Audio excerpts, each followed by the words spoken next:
guys, good evening. Audio is clear. Screen's visible, right? Alright. Good to go, guys. Alright. Okay.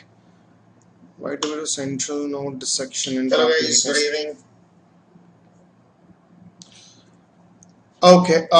See, in papillary cancer thyroid also, the reason for doing central lymph node dissection, that is level 6, is to avoid any residual micrometastasis which cannot be evaluated, right? When we do pre-operatively, we'll be doing ultrasound. If the lesion is less than 5 millimeters, it usually doesn't pick up, clinically not palpable.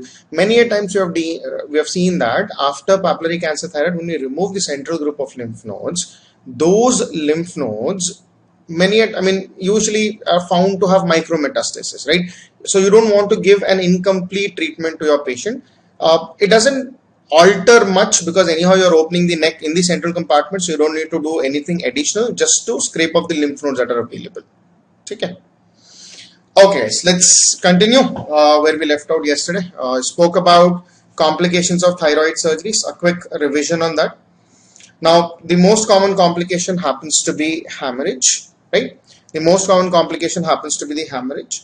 Continuing on the same context, if they ask you what is the most common cause for hemorrhage, it is slippage of ligature.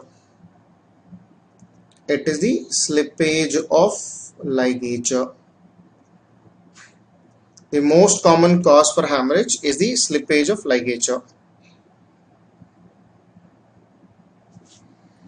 Guys, I'll take all the questions. Today we'll finish off thyroid. We have enough time, don't worry. But in lateral aberrant thyroid, it is going to present as lateral lymph node. So you have to go for modified radical neck dissection. Okay. Okay. So when we talk about slippage of ligature, what is the most common ligature to slip?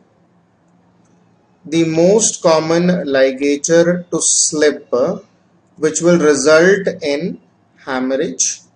The most common ligature to slip which will result in hemorrhage is going to be your superior thyroid artery ligature.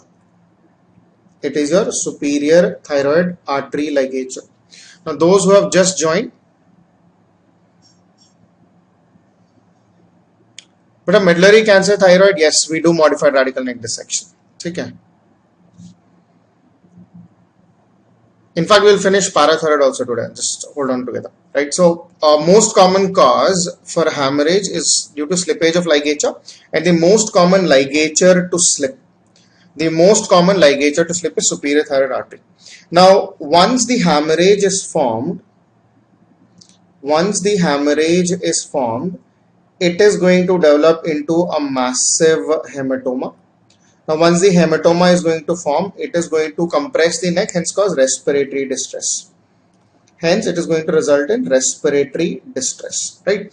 Now, yesterday I told you what is the management for the hemorrhage or post-operative hemorrhage. That is immediate evacuation of the clot. That is immediate evacuation of the clots, or immediate evacuation that is done bedside. Now, in that, you will just pull off the ligature, evacuate the clot, put the compression, shift the patient back to the OT, and then ligate under anesthesia, right? In fact, the new protocol says any patient who has developed a hemorrhage, that is post-thyroid surgery, secure airway. The patient is not immediately going to die because of hemorrhage. The patient is going to die because of severe respiratory distress. If you secure the airway, you're good to go, right? So this is the new thing that you need to remember. If they say what is the management for post-operative hemorrhage, it is immediate evacuation of the clot. It is the immediate evacuation of the clot. It is the immediate evacuation of the clot. On the other hand, if you want to prevent this event, what is this event I'm talking about preventing? I'm talking about if you want to prevent the hematoma formation which was causing respiratory distress, you can put a negative suction drain. you can put a negative suction drain. You can put a negative suction drain. Now this negative suction drain will not allow the hemorrhage to collect inside the neck space. You will be able to pull it out, right? One of the examples of a negative suction drain that I can give you is this, right? This is your ROMOVAC drain. Now what you do is, this part of the tube which is present right across here, this will be pushed inside the thyroid cavity, and this will compress and keep. Now when we compress it, it will create a negative pressure, so that whatever is collected inside the thyroid cavity will be able to collect off. So this is an example of a negative suction drain, commonly referred to as the ROMOVAC drain.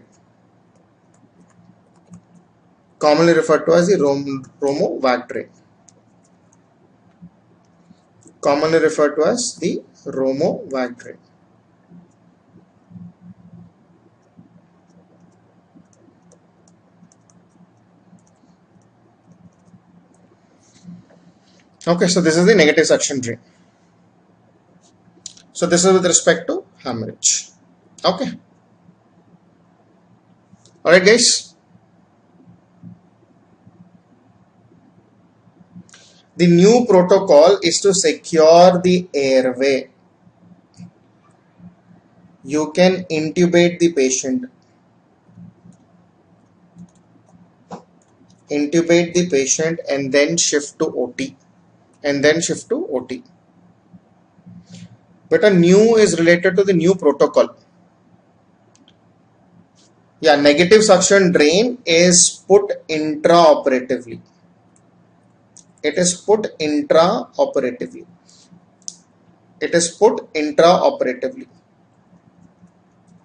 Negative suction drain is put intraoperatively.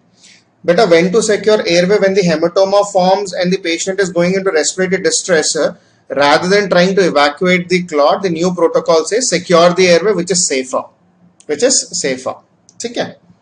Now this is about hematoma, right? Now, so the first complication was hemorrhage, which I have addressed. Respiratory distress, the causes are there. The interesting cause is about tracheomalacia, right? Now, what is tracheomalacia? When we talk about tracheomalacia, tracheo is trachea, malaise is weakness. So tracheomalacia. Now tracheomalacia is weakening or softening of trachea. Weakening or softening of trachea is referred to as tracheomalacia. Now, why it is important? Normally, when you look at the trachea, it is made up of the cartilaginous ring, which are rigid. Now, these cartilaginous ring, which are made up of rigid, they have to be rigid, because when you inspire, the negative pressure is created inside the tracheal tube as well. Now, if this cartilage is not rigid, because of negative pressure, it will also collapse. Hence, the air will not flow in. So, the cartilaginous part of the trachea has to be rigid so that it facilitates the air entry. Now, in tracheomalacia, which is usually seen secondary to large goiter, or it is also seen secondary to hypocalcemia. That is post-operative hypocalcemia because of damage of parathyroid gland. Now, why does tracheomalacia occur? Now, let's say this is the tracheal ring that is present. Just take an example. And let's say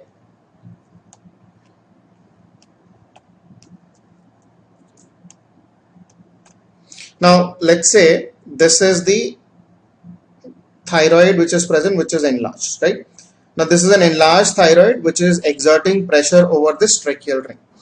Now, what is going to happen is, as the pressure is going to increase, the trachea is going to be compressed by this gland which is enlarged, right? So, trachea is compressed by the enlarged gland. So, the green is your thyroid gland, and this happens to be your trachea, right? So, when the gland is going to get enlarged, it is going to exert pressure over the trachea. Now, as it exerts pressure over the trachea,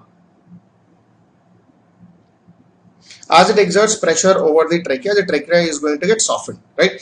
Now, this softening of the trachea will not let immediate collapse. What is going to happen is, In between these two, you have the pretracheal fascia, which is your pretracheal fascia, and this pretracheal fascia is continuous with the pseudofascia of the thyroid gland, and these two are connected by Berry's ligament.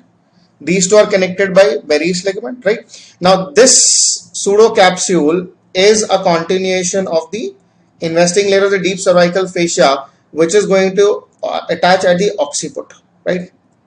Which is going to attach at the corresponding occiput. Now, what is happening is, even though the gland is enlarged, it is exerting a compressive force on the trachea. The trachea is getting constantly compressed. Under that constant compress, there will be decalcification or demineralization of the trachea, which will become softened. Now, because the trachea is soft, it should collapse. But why it is not collapsing? Because of these two fascia. One is your pretracheal fascia, the pretracheal fascia, which I have drawn in orange, and your pseudocapsule, which is nothing but the extension of your deep cervical fascia, which is attaching onto the occiput. Now, what it is doing is, it is pulling the gland outwards and backwards. Now, as it is pulling the glands outwards and backwards, it is also pulling the trachea outwards and backwards. Hence, the trachea is not getting collapsed. Hence, the trachea is not getting collapsed. Now, once you do the surgery, what you have done, you have removed the thyroid gland, you have only left out with the trachea. Now, you are only left out with the trachea, and this is the pretracheal fascia which is present, which is cut. The Berry's ligament was cut, it was cut, and the gland was extracted. Now, there is no pulling force. Initially, this was pulled backwards and outwards. Now, there is no pulling force of the trachea. Now, what has happened? This part of the trachea is softened. This part of the trachea is softened and weakened. So, what is going to happen? Every time the patient is going to inspire, it will create a negative pressure. Hence, the trachea will collapse. Hence, the trachea will collapse. Hence, the trachea will collapse. All that you need to remember, see, this explanation part, nobody is going to ask you. They will simply ask you, tracheomalacia is usually secondary to what? It is usually secondary to a large goiter compressing the trachea, or due to secondary hypocalcemia, that is after surgery. Secondary hypocalcemia after surgery, right? Now, what is the precaution that you need to take? The precaution that you need to take is during extubation. During extubation, you have to observe for collapse. During extubation, you have to observe for collapse, that is tracheal collapse. If it is present, so there can be two possibilities, the collapse can be present or absent. If present, keep the patient on mechanical ventilator. Keep the patient on mechanical ventilator, and patient usually responds. Now, this is a variable time, anywhere between 3 to 5 days. Keep the patient mechanical ventilator, give the support, the demineralization of the trachea will come back to its normal, and the patient can be extubated. If there is no collapse, you can simply go and extubate the patient. You can simply go and extubate the patient. You can simply go and extubate the patient.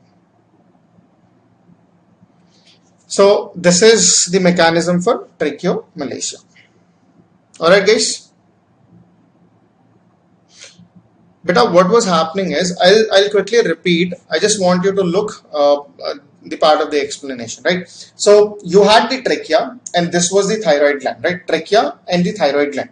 The trachea had a pretracheal fascia, right? And the thyroid gland had a pseudocapsule, that is nothing but the investing layer of your deep cervical fascia.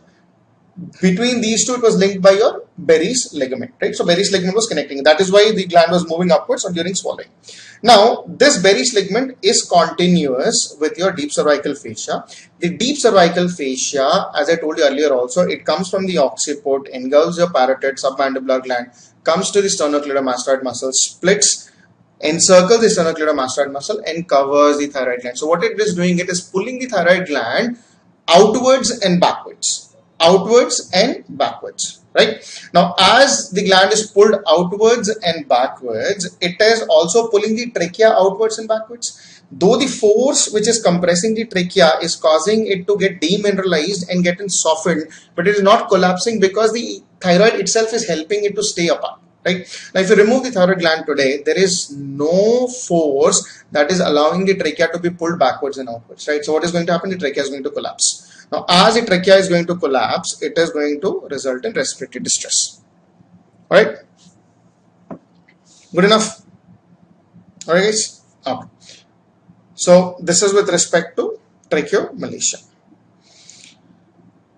So rest everything is straightforward. Most common is hemorrhage. Next is respiratory distress, loss of pitch because of superior laryngeal, which is nothing but external laryngeal nerve, hoarseness of voice unilateral.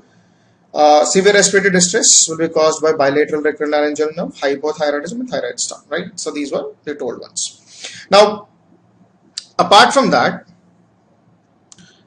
the precaution during extubation is you have to look for a tracheal collapse. If you see a tracheal collapse, do not remove the tube because patient will land up into respiratory distress. Right? That is why we also have ETCO2 monitor as well. Okay. I hope you all know what is ETCO2. I'm not going to go into detail of it. Right? ETCO2 is nothing but a capnography. It will tell you whether an obstructive pathway is there or not during expiration. Right? So that's the basic concept of it. These are the basic one. I would like to introduce to you the novel techniques of thyroid surgery. The novel technique of thyroid surgery, which is also called as new techniques. Conventionally, we all know that the thyroid surgery is usually done with an incision. I've told you, I've shown you the images, videos, everything. But what is there for us? What is new, right? As a surgeon, you are always exploring, you're trying to get new methods, you're trying to improve what you have done yesterday. So on that basis, we have two different approaches. We have two different approaches for new thyroid surgeries. Rather than going, incision because neck is a visible segment, cosmetically doesn't look nice. So we have laparoscopic surgery. So we have two approaches. One is called as transoral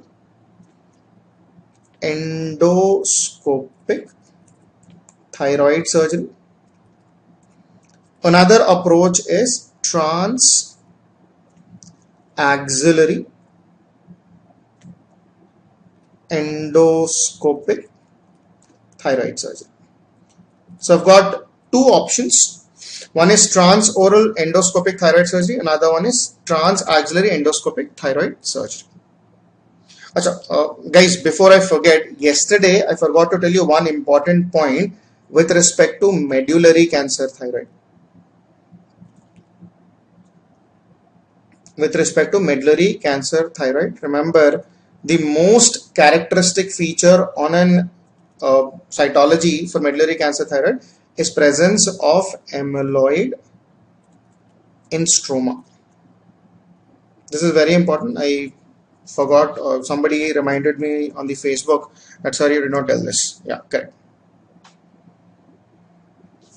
Okay, so the novel techniques, there are two ways. One is transoral endoscopic thyroid surgery, another one is transaxillary endoscopic thyroid surgery. Now, what do you mean by transoral? I'll show you a video as well.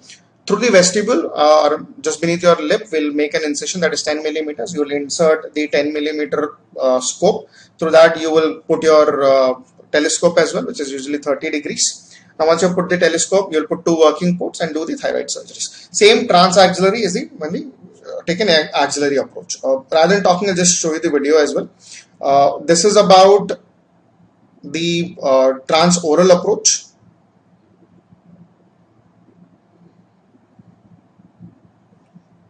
Okay, so in a transoral approach, as I told you, under the lip, that is vestibular, you will make a 10 millimeters incision. After a 10 millimeter incision is placed, you will create the space. Now, it is the subplatysmal place. You can see the dissection is going in the subplatysmal plane. You will be able to observe right now, you can see the strap muscles. We're trying to dissect the strap muscles. Once you dissect the strap muscles, you will be able to expose the thyroid gland. Everything remains the same. You will ligate the veins first, then the artery, extract the gland, right? So the approach is very important.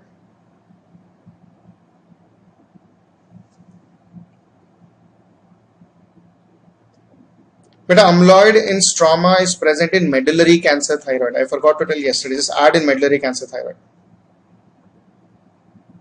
Okay, so this is the transoral approach. In a transoral approach, you have seen we have created a 10 millimeter scope, two working ports, dissect the gland and remove it off. Okay.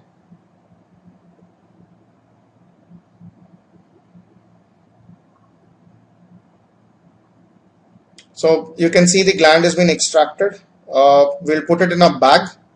That's a retrieval bag, and that bag is usually 7 to 8 millimeters. You compress it and then pull it off. Okay, and then at the end you have the closure.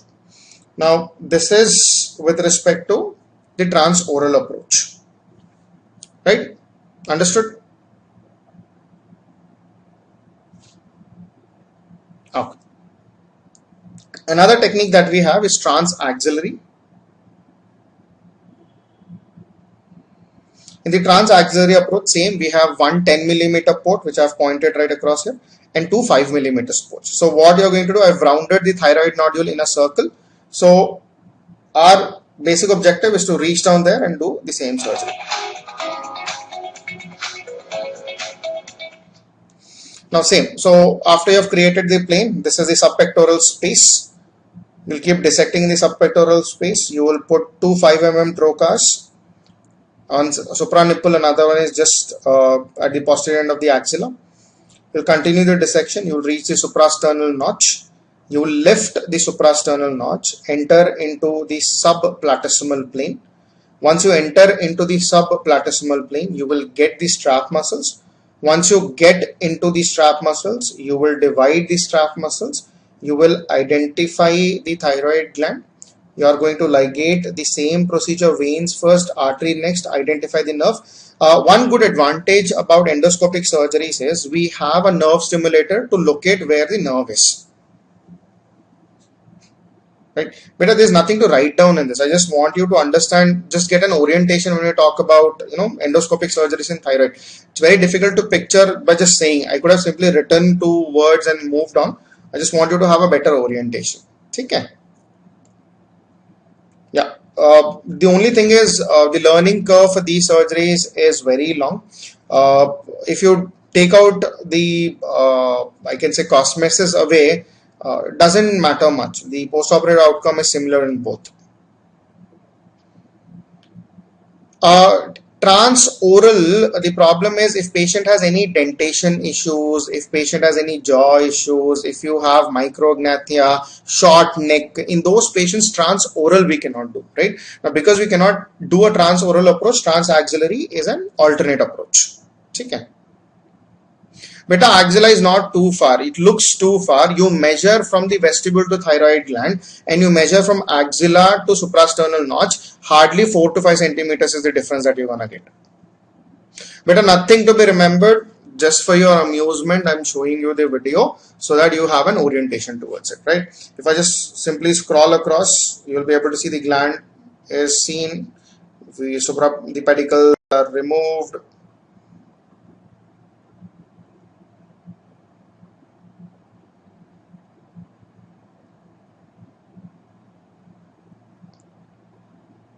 Right, the thyroid gland will be extracted. So just because to get an orientation, I've just put these two techniques. Beta, that bag is for organ extraction. Okay, thyroid nikaloge kaise bahar, right? You have to put it in a bag and just pull it off. Okay. Beta, for thyroid surgeries, we use either harmonic scalpel or we use ligature. Okay. Harmonic scalpel, ligature is better because it ligates and cuts. Harmonic scalpel is disrupts the vessels. Okay. Okay. Guys, good to go? But a risk of brachial plexus injuries is there, no? That is where the skill for the surgeon would come. बेटा most common nerve इंज्यूर्ड during thyroid surgery Facebook में 1000 बार पूछ लिया है. Arora sir has also answered. For thyroid surgeries it is right recurrent laryngeal nerve because of the oblique nature between the laryngeal nerves. But if you say overall most common nerve to be damaged is superior laryngeal nerve. We've been telling that. Okay, so this is about the thyroid surgeries. Now I'll open the today's topic. We'll talk about the inflammatory swellings of the thyroid gland.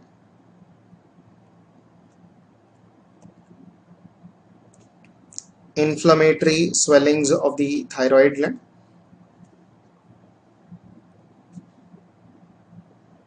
We can divide the inflammatory swellings of the thyroid gland into three categories. One is the acute thyroid swelling. Another one is subacute thyroid swelling. Acute thyroid swelling, subacute thyroid swelling, and chronic thyroid swelling. Examples of a acute thyroid inflammatory swelling is acute suppurative thyroiditis. Acute suppurative thyroiditis. It is acute suppurative thyroiditis. Subacute example is D. curvens thyroiditis. Subacute is D. curvens thyroiditis. For chronic, we have two examples. Number one is Hashimoto's thyroiditis. Another one is Riedel's thyroiditis.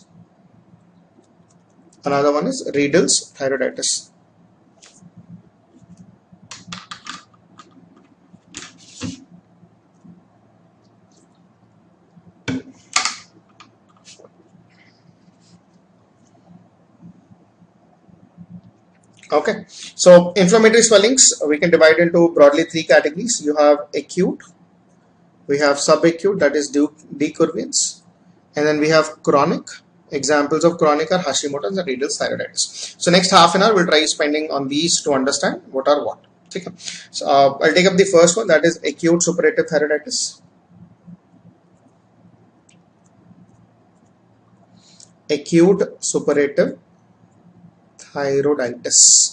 Now, when you look at the word acute suppurative thyroiditis, now acute is acute, that is sudden. Suppurative is pyogenic, that is pus is formed, and itis is inflammation. So it is a infection causing inflammation. It is an infection that is causing inflammation. Now, have you ever heard about a patient coming with infection in thyroid gland? Basically, thyroid gland is resistant to infections. As such, if I say thyroid gland per se is resistant, it is resistant to infection. Now, what is the reason that it is resistant to infection? The reason why it is resistant to infection, number one, it has got a rich blood supply. It has got a rich blood supply, that is superior thyroid artery and the inferior thyroid artery. It has got a high iodide property or high iodide content. Now this high iodide content has an antiseptic property, so it does not allow the infection to settle down. Another important one, it is encircled by a fibrous capsule. It is encircled by a fibrous capsule, which itself is resistant to infections.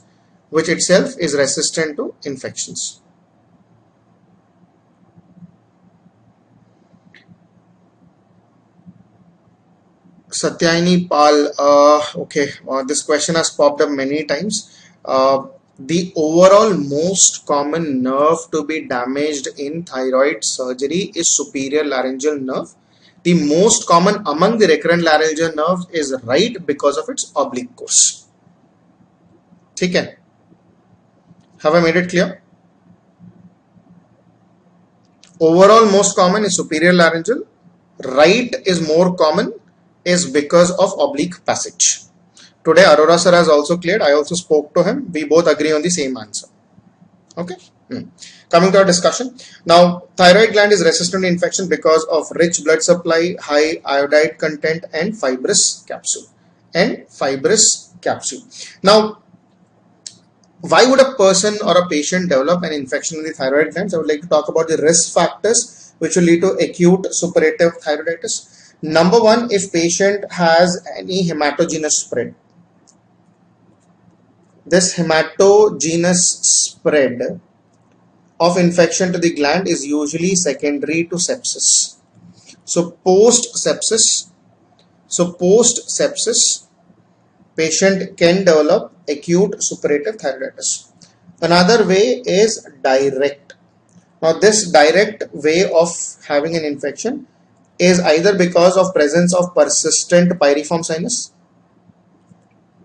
persistent pyriform sinus, or a infected thyroglossal cyst.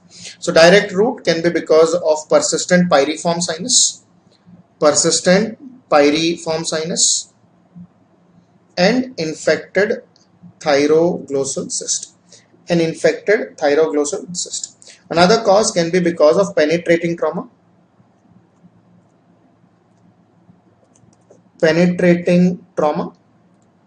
to the neck.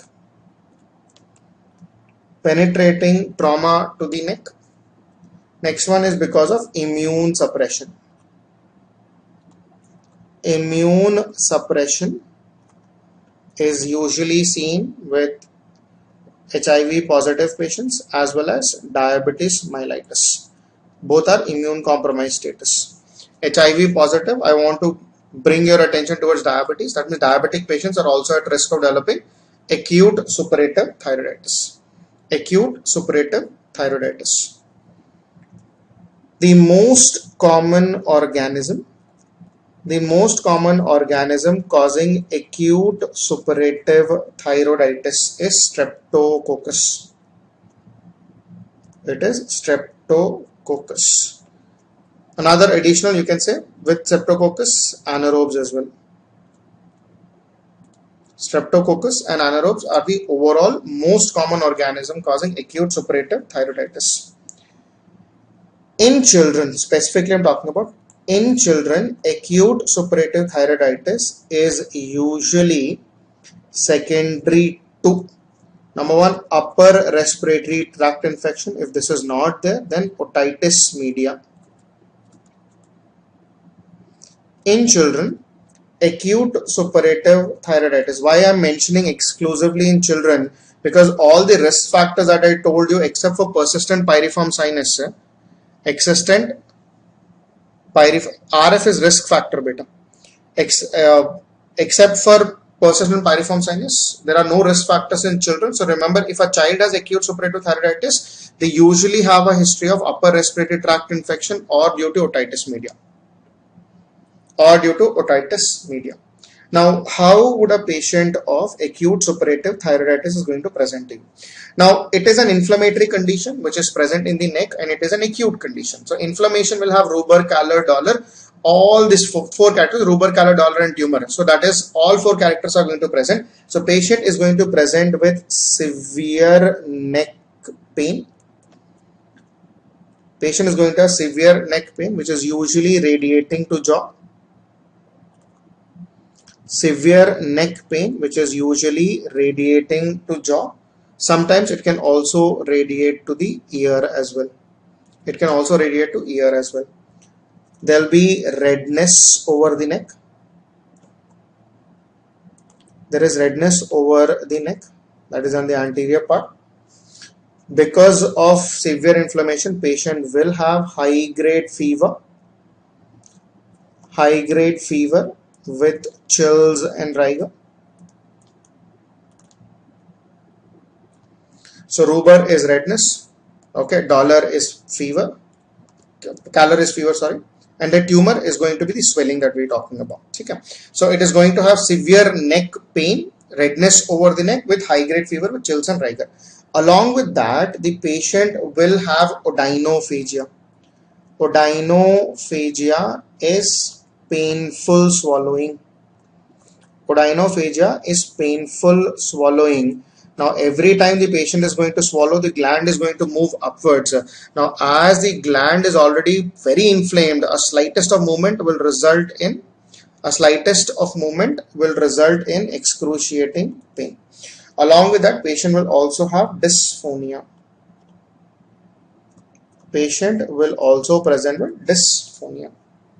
Now, if a patient continues to ignore, many patients, what they do is they just think there is some fever and all, they take normal antibiotic and sit back home. Those patients can drift back to complications. Now, the complications which are associated with acute suppurative thyroiditis is jugular vein thrombosis, jugular vein thrombosis, which is next to the gland, systemic sepsis,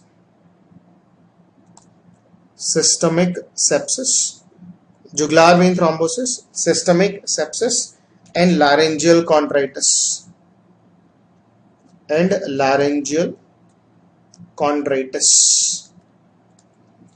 So jugular vein thrombosis, systemic sepsis, and laryngeal chondritis. So you have a patient, let's say he is diabetic, and he comes with a history of acute swelling in the neck, which has started like 2 to 3 days ago, with severe, that is high grade fever, chills and rigor, and a very severe pain. Every time the patient tries to swallow, even swallowing his own saliva becomes very difficult. That is how painful it is, right? So you have all the features of inflammation. There is rubor, there is redness, there is dolor, there is scalar and tumor as well, right? All for so you have pain, you have redness, you have swelling. All this fits into an inflammatory criteria, and you want to know why it is, right? Now, as soon as the patient comes, you see swelling, redness in the anterior part of the neck. The first investigation that I would like to get it done here is a USG neck. In the USG neck, I will see collection in the thyroid gland, with presence of internal echo. The presence of internal echo within the collection. Now, presence of internal echo indicates of infective fluid. Beta laryngeal chondritis, because it will cause inflammation of the cartilaginous part of the larynx as well, because it is seated there across. No, it is in communication with that.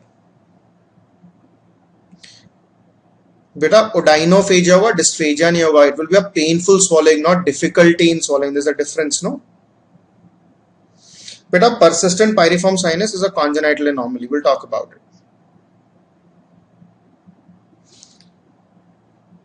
Severe neck pain, redness over the neck, high grade fever, chills and odynophagia. Okay, yeah, of course, redness along with swelling of the neck. Obviously, inflammation will be present with swelling. No? Okay. So USG neck will tell you there is collection in the thyroid gland with presence of internal echo, and internal echo indicates that it is an infective fluid. But if I say what is the investigation of choice to confirm the diagnosis? Investigation of choice to confirm the diagnosis is aspiration with culture and sensitivity. So culture and sensitivity. Culture and sensitivity becomes the investigation of choice. The management happens to be surgery, and the surgery of choice is incision and drainage. IND means incision and drainage. Incision and drainage. If patient presents with recurrent acute suppurative thyroiditis, then you have to go for surgery, and the surgery here, if it is only on one lobe that reoccurs, then you'll go for lobectomy. So the surgery has to be a radical excision.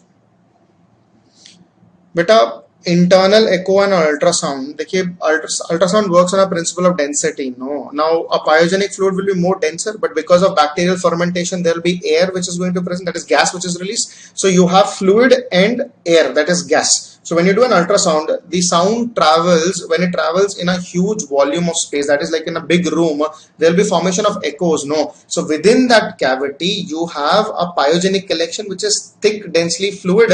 Along with that, on the superficial, on the upper surface, because the air has raised, there will be presence of internal echoes there, right? So presence of internal echo. So this is a management for acute suppurative thyroiditis. For recurrent acute suppurative thyroiditis, surgery should be done. And surgery usually, if it is on the same lobe, it is repeating. It's a common sense. Agar right pe hai to right, agar left pe left. But if say if both the lobes are equally involved, then it is going to be a total thyroidectomy. Beta, I told you about recurrent. In recurrent, it will be chronic.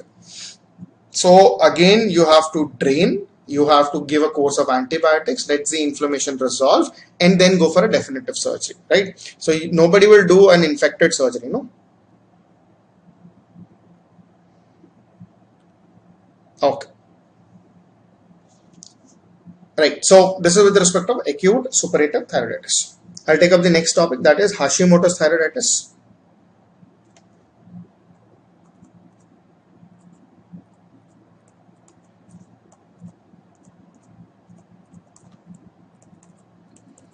Now, Hashimoto's thyroiditis is an example of chronic thyroiditis. It is an example of chronic thyroiditis.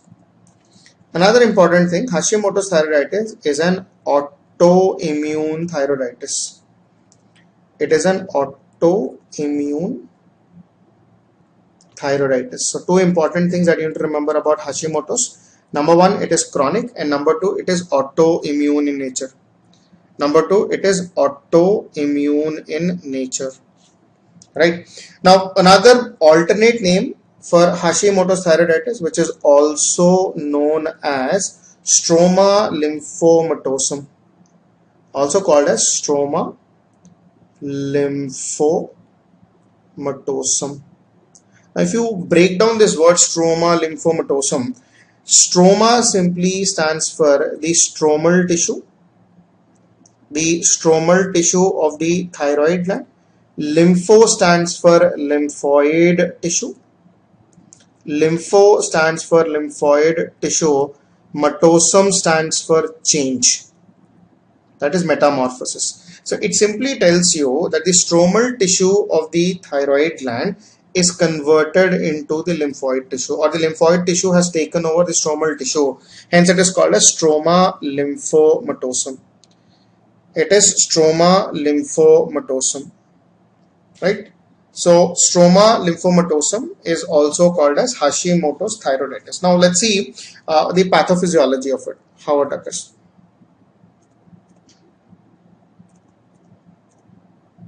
Talking about the pathophysiology or pathogenesis of Hashimoto's thyroiditis. Pathophysiology or pathogenesis of Hashimoto's thyroiditis. Now, as I told you, Hashimoto's thyroiditis is an autoimmune condition. Now, because it is an autoimmune condition, it is going to develop antibodies. It is going to develop antibodies, and these antibodies are anti-TPO antibodies. Now, anti-TPO antibodies, TPO is a thyroperoxidase enzyme. TPO is the thyroperoxidase enzyme.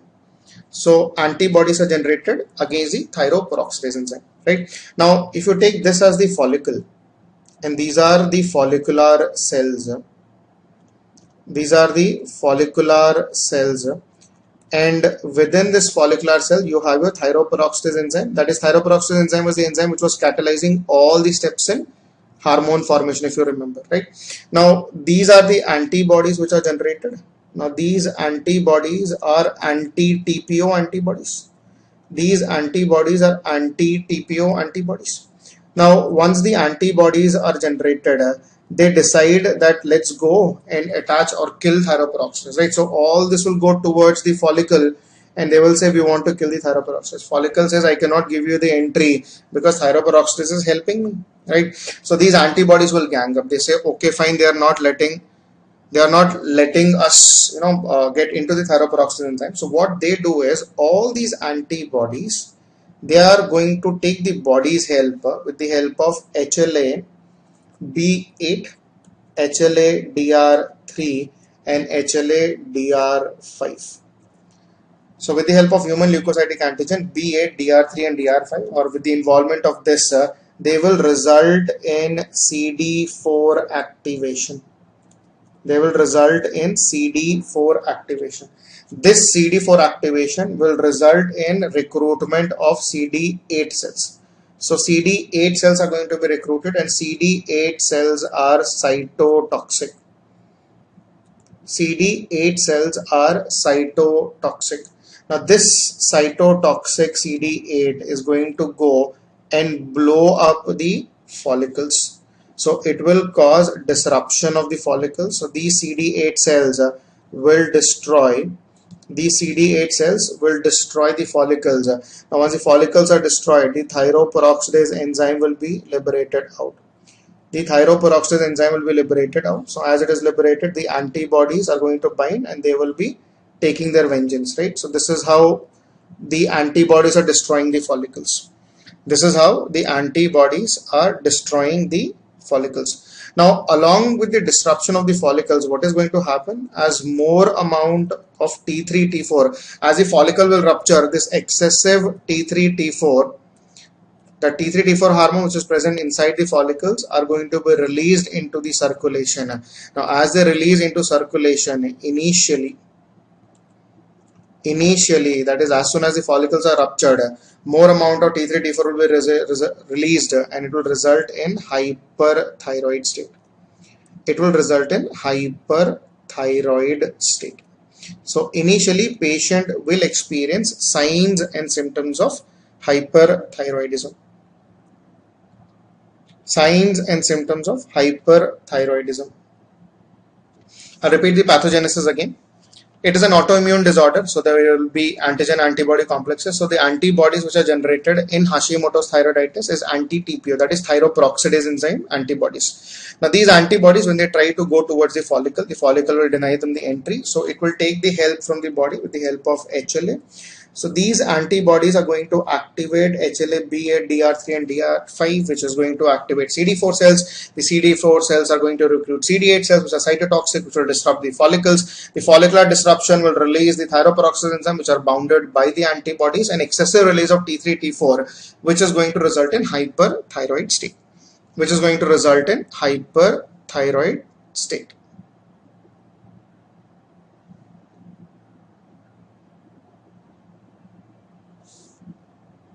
Guys, any issues? Audible?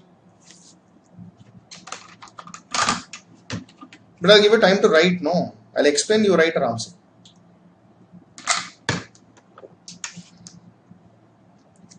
Okay.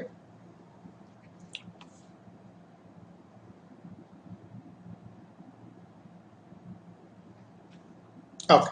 Now, what is going to happen meanwhile? Let's see here. Right. So this is the thyroid gland. These are the lobes that we have, or lobules, and inside the lobules we have the follicles. Inside the lobules we'll have follicles, right? Now as the follicles are disrupting, excessive amount of T3, T4 is released. Now what is happening meanwhile? See, every time a follicle is being disrupted, now it is being disrupted, so obviously it will heal by fibrosis. So the follicle is dead, it is gone. Now once the follicle is disrupted or dead or gone, to compensate, the other follicles will undergo hypertrophy, right? In the same way, remember, let's say another 2-3 follicles in another autoimmune episode, I can say another episode of the same disorder has occurred. So what is going to happen? You can see the follicles are going to increase in size to compensate for the destroyed follicle. Whichever follicle is destroyed, their function is taken over by the rest of the follicles, right? Now as this is going to occur, the follicular size will increase. As the follicular size will increase, the gland will also increase. As the gland will also increase in size, this is going to present to us inflammatory goiter, that is Hashimoto's thyroid. So reason for goiter I have explained. As more and more follicles are going to get destroyed, for compensation the other follicles will increase in size. As the other follicles will increase in size, the gland will enlarge, hence resulting in inflammatory goiter, that is Hashimoto's thyroiditis. Now initially, because the follicles are disrupting, there is a sudden surge of hormone, hence causing hyperthyroid state.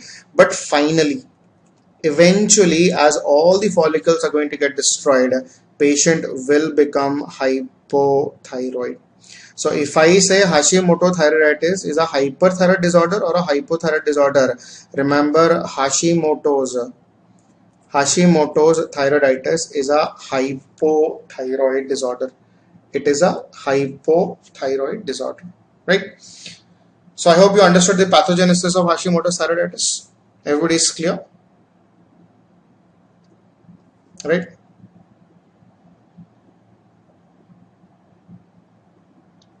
Okay guys, good to go.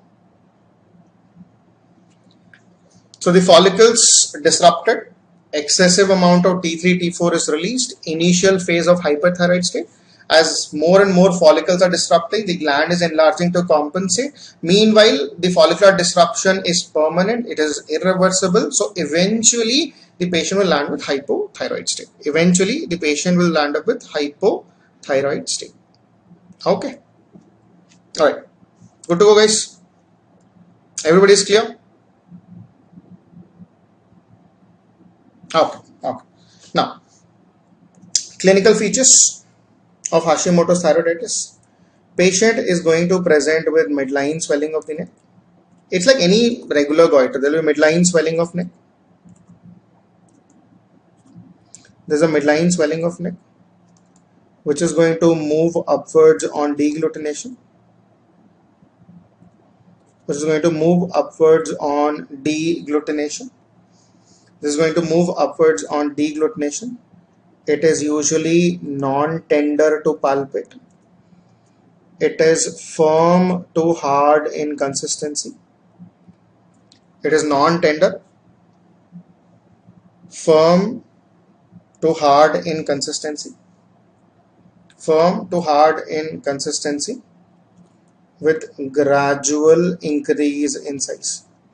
With gradual increase in size.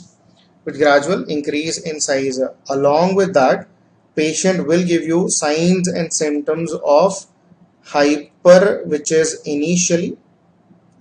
So patient would say, I had these features initially, but eventually when the patient presents to you clinically will be in hypothyroid state. So eventually patient will be presented to you in a hypothyroid state. So finally all patients of Hashimoto's thyroiditis, finally all patients of Hashimoto's thyroiditis will present with hypothyroid state. Will present with hypothyroid state. With respect to evaluation, the first investigation is going to be an ultrasound neck, which will tell you this enlarged gland. Investigation of choice is going to be FNSE. In FNSE, you will see presence of Hürthle cells. Presence of Hürthle cells, right? Hürthle cells are nothing but presence of oxyphilic cells. They are oxyphilic cells, right? A very important thing, remember, Hashimoto's thyroiditis is a risk factor. It is a risk factor for thyroid lymphoma.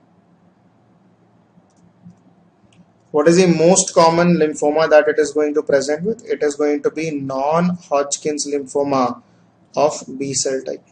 So it is B cell non-Hodgkin's lymphoma is the most common variety.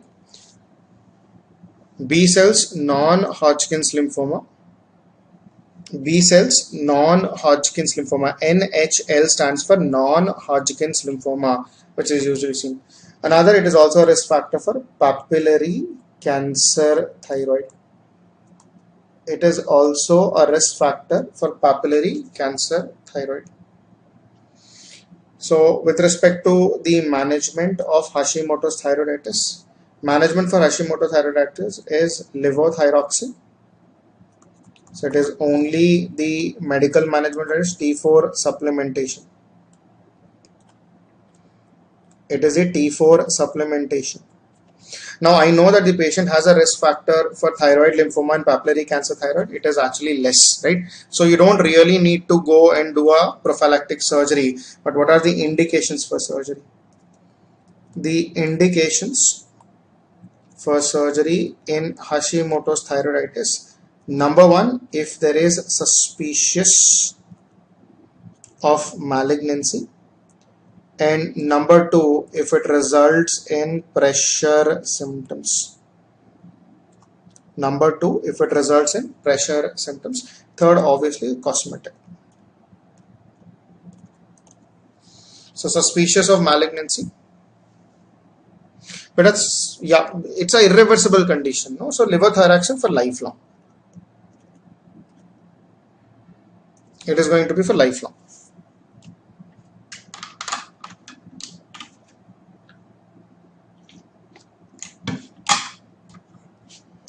Beta, why hypothyroid state? I gave you a complete explanation.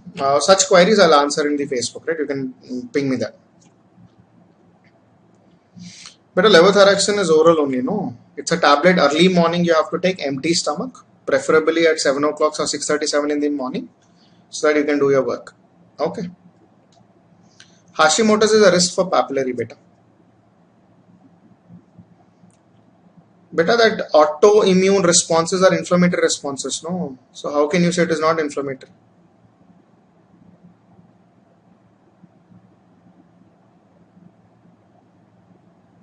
Okay.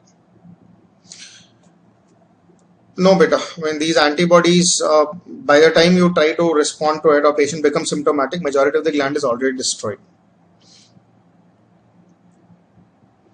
Hashimoto's antibody titers can be done. They can be taken as the investigation, but to confirm it is FNAC. Okay. But antibodies can be done. I forgot to write here. You can write another investigation along with ultrasound is antibody titer. Antibody titer is also acceptable. Antibody titer is also acceptable. Anti-TPO antibodies, no?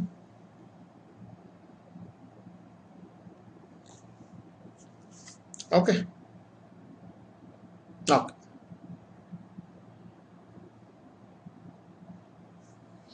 So this is with respect to Hashimoto's thyroiditis.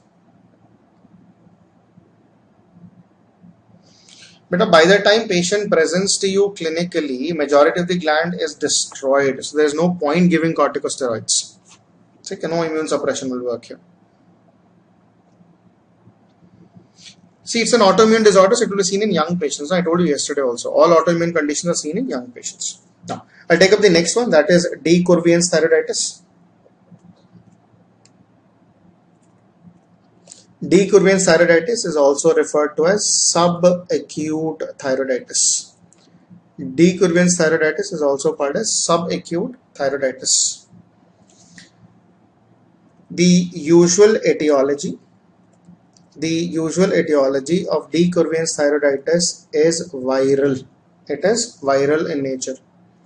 Now, why viral? It is usually secondary to upper respiratory tract infection, which is usually viral in nature.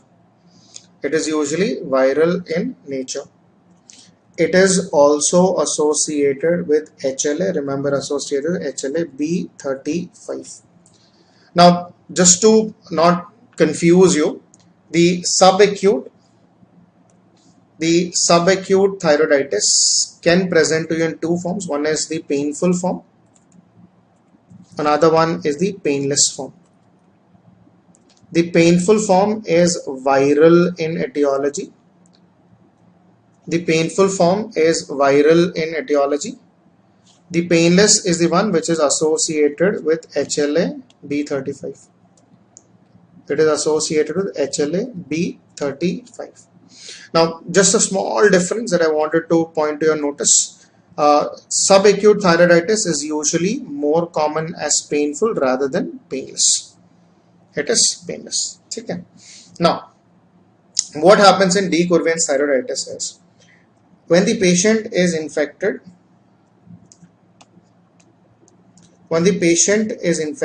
which is viral in etiology, this viral response, which is in the upper respiratory tract, will indicate or will cause pro-inflammatory response. So there will be inflammation,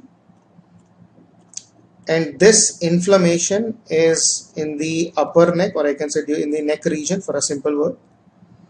Now this inflammation is going to irritate, because the inflammation is in the neck and you have your thyroid gland, so it is going to irritate the thyroid follicles.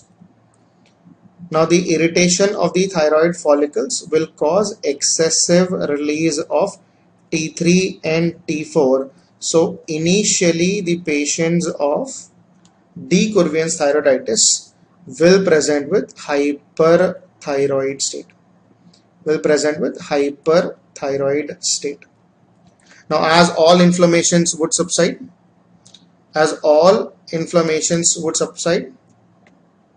but that is B35, HLA B35. I've written here also B35. Okay. So increase in T3, T4 initially will result in hyperthyroid state. Now, as all inflammations would subside, what is going to happen? Now let's say these are the follicles which are present. Initially the follicles were irritated. Initially the follicles were irritated by the inflammatory response. Now as the inflammation, these pink star marks, let's say these are the inflammatory cells which are irritating the follicles. Now because the follicles were irritated, the T3 T4 was released in excess, hence causing hyperthyroid state. Now let's say the inflammation has subsided. Now as the inflammation has subsided, the irritation to the follicle would have been gone. Now if there is no irritation to the follicle, what do you expect? Do you expect a euthyroid state, or a continued hyperthyroid state, or a hypothyroid state, or a hypothyroid state? Now majority of you will think that because there is no inflammation now, it should convert back to euthyroid. But what will happen is body will say, okay, because of excessive irritation I have released all the reserve which was present in the follicle. I have to build up the reserve because the hormone levels are less in the follicle. So in order to build the reserve that is lost because of irritation, the patient will have a transient intermediate hypothyroid state. A transient intermediate hypothyroid state. A transient intermediate hypothyroid state. Now once the reserves are built, the follicle is adequate with the hormone. Now once the hormones become adequate, they're good to go and they'll be able to release across.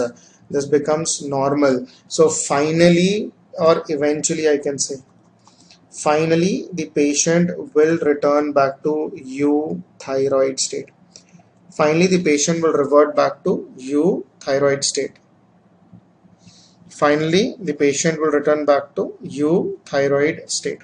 So the hyperthyroid state, which is initial, will convert into a transient hypo and eventually into euthyroid state. So did we do anything to make the patient euthyroid? The answer is absolutely no. So I would like to highlight that D. Quervain's thyroiditis is a self-limiting thyroiditis. It is a self-limiting condition. So the management in this context is going to be only supportive therapy. It is only going to be supportive therapy. It is going to be supportive therapy. So this is in the context of D. Quervain's thyroiditis. So D. Quervain's thyroiditis is a subacute thyroiditis which is self-limiting. Okay. So a quick recap. D. Quervain's thyroiditis or a subacute thyroiditis is usually secondary to a viral infection and upper respiratory tract infection, or upper respiratory tract will cause inflammation in the neck. That inflammation in the neck will cause inflammatory cells which are going to irritate the thyroid follicles. That irritation of thyroid follicles will cause excessive release of T3, T4, and that will present to you as hyperthyroid state, which is in the initial phase.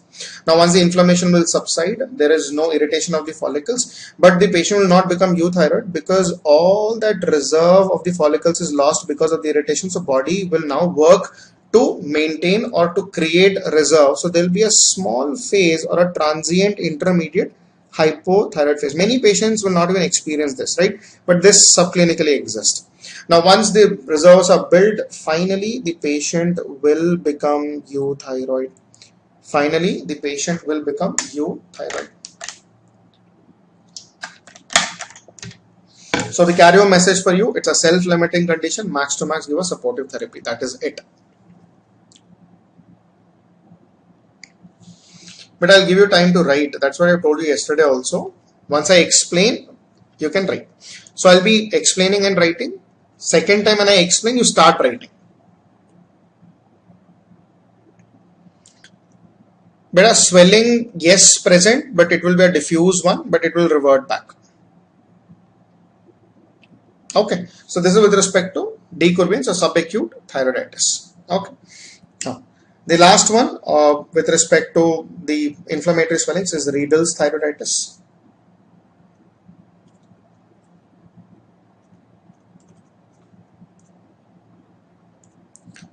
Riedel's thyroiditis is also refers to as, or it is alternatively known as Riedel's struma. It is alternatively referred to as Riedel's struma. Another synonym that you need to remember, it is also called as invasive fibrosis, also referred to as invasive fibrosis or fibrous thyroiditis. It is also referred to as invasive fibrous thyroiditis. So Riedel's thyroiditis is also known as Riedel's struma or invasive fibrous thyroiditis. Invasive fibrous thyroiditis. The characteristic feature of Riedel's thyroiditis, its replacement. It is the replacement of thyroid parenchyma. It is the replacement of thyroid parenchyma with fibrous tissue or by fibrous tissue. Now, why this happens? Nobody knows it. The cause is usually idiopathic. The cause is usually idiopathic. New theory that has been formed, if not idiopathic, another explainable cause is an autoimmune condition. But idiopathic is considered to be the first primary cause, followed by an autoimmune condition. Autoimmune condition, one thing to be remembered, they are associated with IgG4. They are associated with IgG4 related systemic disease.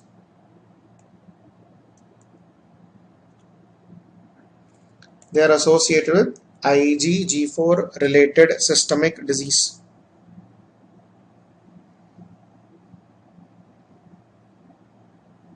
Okay, so if they say what is the cause for Riedel's thyroiditis, you still need to go for idiopathic. If the idiopathic is not in the option, the next best answer is going to be autoimmune. The next best answer is going to be autoimmune. The usual age of presentation for Riedel's thyroiditis is between 30 to 60 years. It is usually 30 to 60 years. Now, if you talk about the pathophysiology, the pathophysiology of Riedel's thyroiditis is very poorly explained or very poorly understood, I say. What happens in Riedel's thyroiditis is, let's say these are the lobules which are present. Within these lobules, you have your follicles. Now, in Riedel's thyroiditis, nobody knows why or how. One autoimmune theory is there, but yeah, it is still debatable. So we'll still go with idiopathic as the cause. Now, nobody knows why or how these follicles which are present, they undergo autofibrosis. Nobody knows why it occurs, but the follicle will start undergoing fibrosis. Now, as the follicles are going to undergo fibrosis, they'll collapse and they'll just fibrose away. They will not burst, they will not release any hormone. They will just simply go under fibrosis. Now, as the fibrosis has occurred in follicles, what is going to happen? The function of that particular lobule is going to come down. To compensate, there will be increase in the size of the other follicles. To compensate, there will be increase in the size of the other follicles. Now, this is going to repeat on a regular basis. So, on Riedel's thyroiditis, there will be a progressive damage of the follicles. As more and more follicles are going to get damaged, as more and more follicles are going to get damaged, what is going to happen? The other follicles which are going to compensate, they'll increase in size. So ultimately, you will get a large gland which is fibrous, a large or an enlarged gland which is hard and fibrous. So Riedel's thyroiditis is called as a fibrous thyroiditis for this reason. So in order to compensate, it is undergoing fibrosis, it is enlarging, fibrosis, enlarging. Few follicles are fibrosing, compensating, the other follicles are enlarging. Over a point of time, this is also undergoing fibrosis. This is also undergoing fibrosis. So entire gland will become fibrosed. Entire gland will become fibrosed. That is why it is also alternatively referred to as the woody gland. In Riedel's thyroiditis, the thyroid is often referred to as the woody gland. It is often referred to as the woody gland. Okay. So the pathophysiology is idiopathic. It is the idiopathic autofibrosis of the follicles. It is the idiopathic autofibrosis of the follicles. This idiopathic autofibrosis of the follicles will result in compensatory, hypertrophy of rest of the follicles, which will result in compensatory hypertrophy of the rest of the follicles, and then fibrosis again, then hypertrophy, then fibrosis, then hypertrophy. So this is going to be a repeated process till the entire gland will get fibrosed and become woody. It will become as hard as a plank of wood.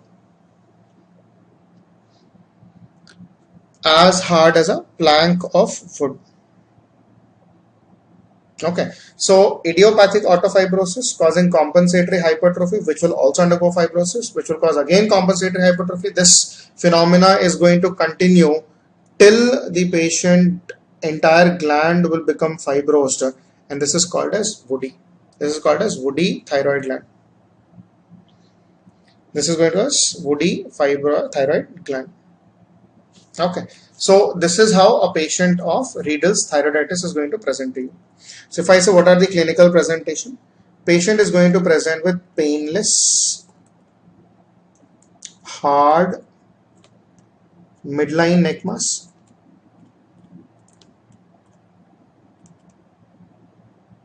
patient is going to present with painless, hard, midline neck swelling. More prominently, patient is going to be present with pressure symptoms. Now these pressure symptoms are usually progressive and severe. More importantly, because the gland is getting damaged and fibrosed by itself, the patient will present with hypothyroid state. So patient will have signs and symptoms. There is no intermediate phase. There is no initial or final phase. The patient throughout the presentation will remain hypothyroid.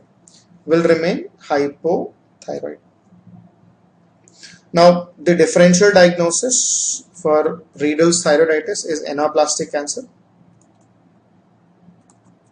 So the investigation of choice to rule out this would be an FNSE. Lot of debate has been going, which is better, is it FNSE or TrueCut? If the option comes to choose between those two, remember TrueCut is better over FNSE, because FNSE sometimes have a false negative result.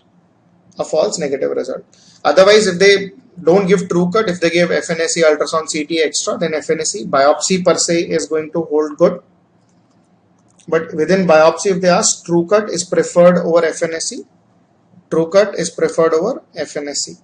Why anaplastic? Because anaplastic will also present with large hard gland, which is going to cause a lot of pressure symptoms. So clinically, it looks like anaplastic cancer, right? The management is usually surgery, and the surgery of choice, remember, the patient does not have malignancy, it is only the pressure symptoms. Now, because of a lot of inflammation and fibrosis has occurred, it is going to involve the surrounding tissues as well. If you try to dissect much, the patient will land up with morbidity. So the current recommendation is hysterectomy with lifelong levothyroxine.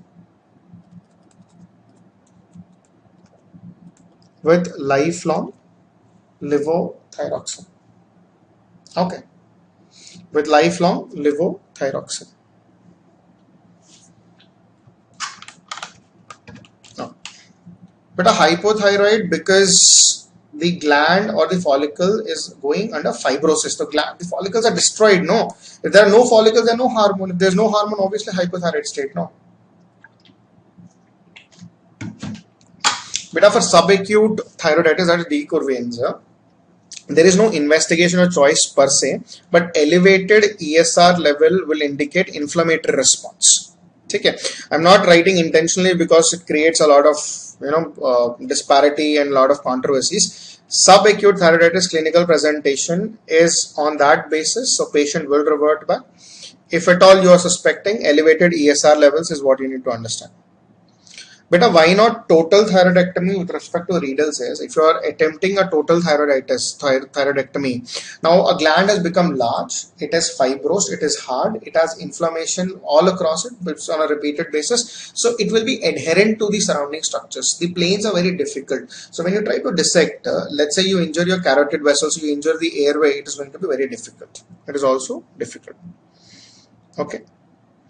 Beta, if the gland is operable, you can. Otherwise, if a patient presents with pressure symptoms, it is unlikely that you will be able to operate. Okay, isthemectomy to relieve pressure symptoms. So, isthemectomy is done to relieve pressure symptoms. To relieve pressure symptoms. Okay, guys. Okay, so this is all that you should know with respect to thyroid gland. So thyroid is until this. So we started all the way from the developmental disorders and we moved all the across to the inflammatory swellings. Okay. All right, guys. Okay. Beta, isthemectomy, how does it make a change? Because the pressure symptoms is because of enlarged gland. Let's say this is the trachea which is present here, and this is the enlarged thyroid gland which is compressing the trachea, and the tracheal compression is because of the isthmus. Now, if I do an isthemectomy, either a wedge excision or division of the isthmus, what is it is going to go? It is going to relieve the pressure on the, so the gland will drift a bit lateral because you have removed the isthmus. So the pressure on the trachea will relieve off and patient will be able to breathe properly. Okay. Okay.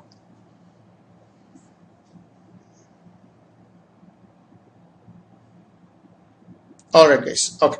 So this is all about thyroid. Now I want to clarify a few things.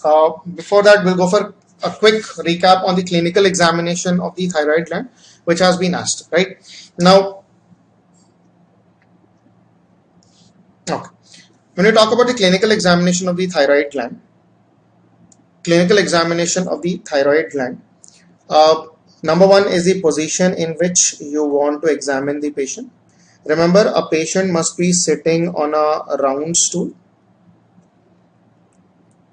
Preferably, he should be sitting on a round stool with hands relaxed and next to the waist, right? You can either, the examiner can stand either behind the patient and examine, or the examiner can stand in front of the patient as well as examine. Okay. So this is the patient and this is the examiner. Right. So preferable position is going to be in the sitting position, right? Hands by side in a sitting position. Okay. Now, this is one method of your thyroid examination that is called as Lahey's method. In a Lahey's method, the objective is you stand in front of the patient. Stand in front of the patient. You are going to use the entire hand. You are going to use the entire hand. Now, what you will do is you will push the swelling from one end and palpate on the other. Palpate on the other end. So Lahey's method, the examiner will be standing in front of the patient. We'll use the entire hand. So when the swelling is enlarged, you are going to push the swelling from one end and you're trying to palpate on the other end. So you do for right, if you want to examine the, let's say this happens to be the right lobe of the patient, this is the left lobe. So you're pushing from the right so that you'll be able to examine the left lobe. When you want to do reverse, you'll push from the left and you'll be able to examine the right lobe. You will be able to examine the right lobe. This method of examination is referred to as This method of examination is referred to as the Lahey's method. It is referred to as Lahey's method. This is called Pizzilo's method. The Pizzilo's method, where you will ask the patient, if I say what is the position of the patient would be sitting, hands on the occiput, the hands on the occiput which is interlocked, hands on the occiput interlocked, and head is forced against the hand. So patient in a sitting position with the hands on the occiput which is interlocked from behind, and then you'll ask the patient to throw the head against the hand or against the resistance of the hand. Against the resistance of the hand. Okay. Now what you're trying to do, you're trying to expose the neck. You're trying to expose the neck. Pizzilo's method is done for short neck patient. It is done for short neck patient, obese neck, done for short neck patient and patient who have an obese neck, right? For those patients, Pizzilo's method, Pizzilo's method is important, or Pizzilo's method should be done. But you have to take down whatever I am writing, right? So I just want you to have this image, picture in your mind. Write down Pizzilo's method, the position of the patient, the characteristic of the examination, and the indications, right? For short and obese neck patients. For short and obese neck patient. Okay, so this is about Pizzilo's method.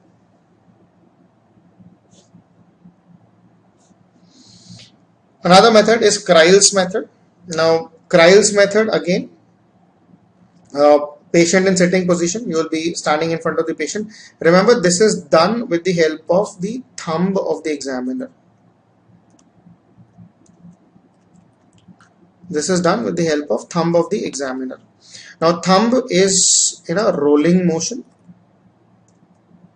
In a rolling motion, you will try to palpate the swelling. In a rolling motion, you will palpate the swelling. In a rolling motion, you're going to palpate the swelling. Now, very important thing is when you're doing a rolling motion, while doing the rolling motion, ask the patient to swallow. Ask the patient to swallow so that the gland is going to move upwards. Now, when you're doing the rolling motion, when you're trying to palpate in a rolling motion, you ask the patient to swallow, the gland is going to move upwards.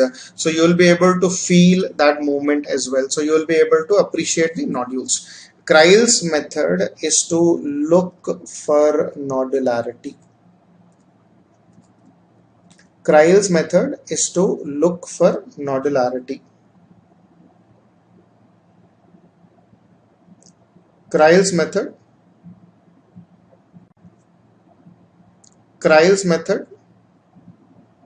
is to look for nodularity.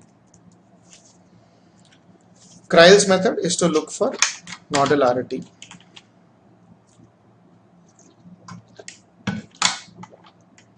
This is Kreil's method. C-R-Y-L-E-S, Kreil's method.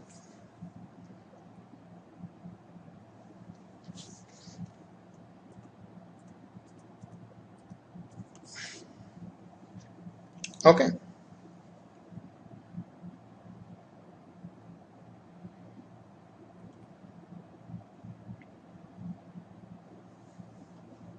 Okay. Good to go.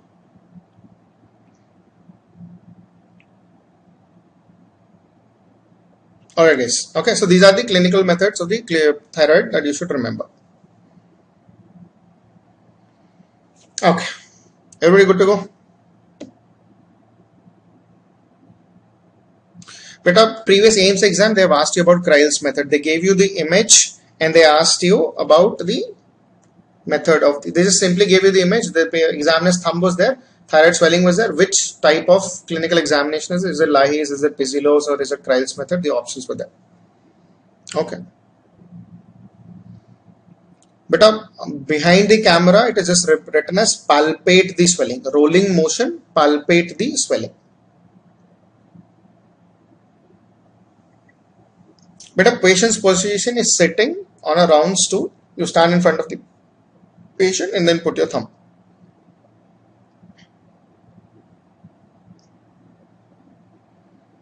Okay. All right. Now, this is Pemberton sign. Most of you remember. The only thing that you need to remember is the method of doing Pemberton sign is to raise the arm above the head. Raise the arm above the head, and if you see presence of facial congestion, this indicates positive Pemberton sign. Pemberton sign is done for retrosternal goitus. Pemberton sign is done for retrosternal goiter.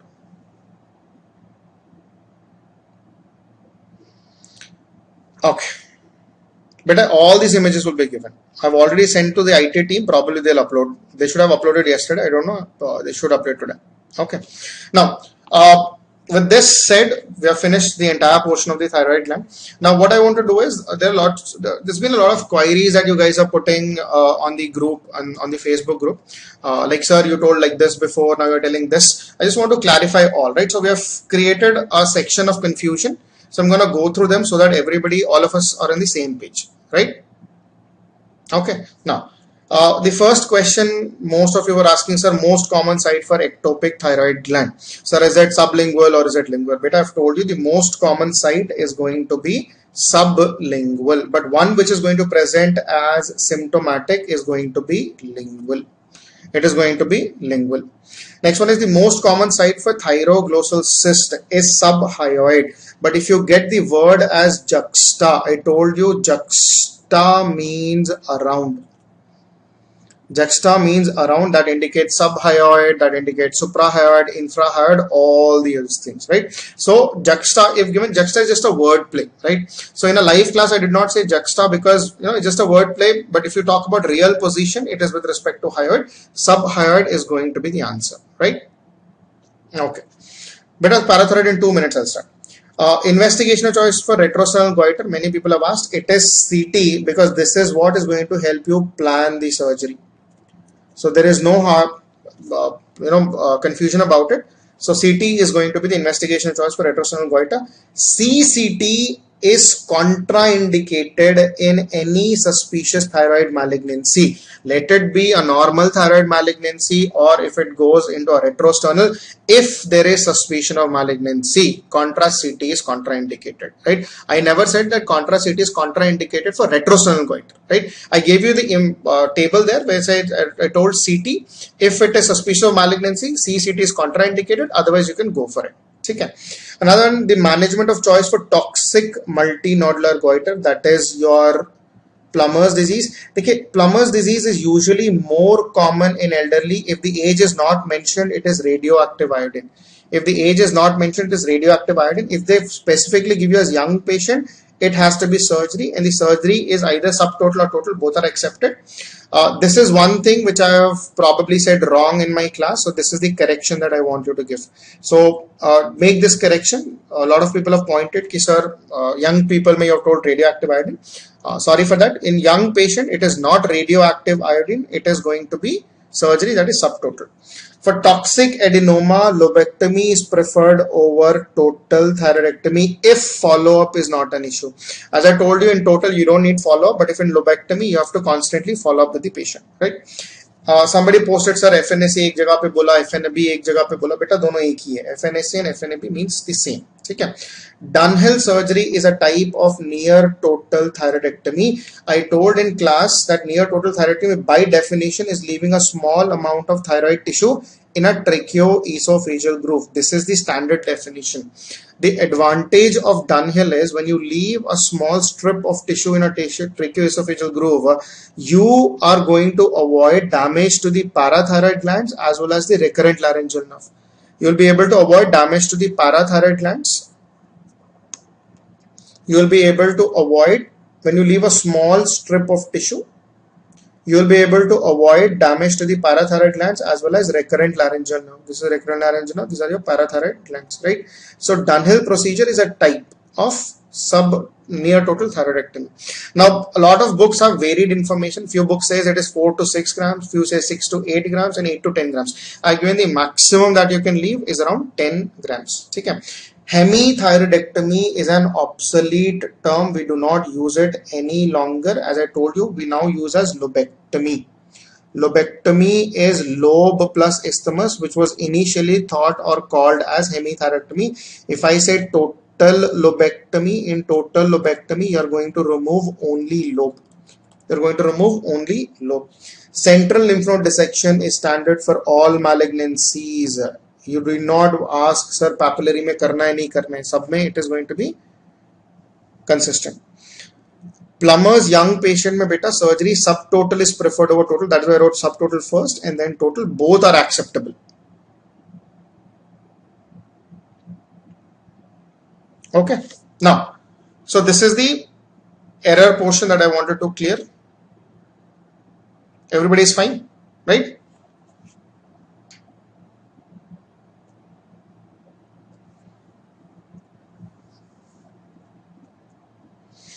Okay, now let's continue.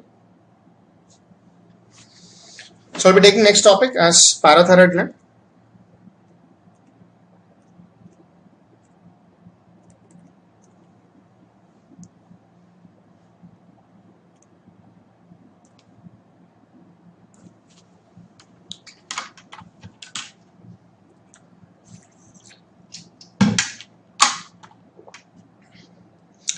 So anaplastic palliative way beta. Beta, ye sub upload. All this PPT will go. Don't worry.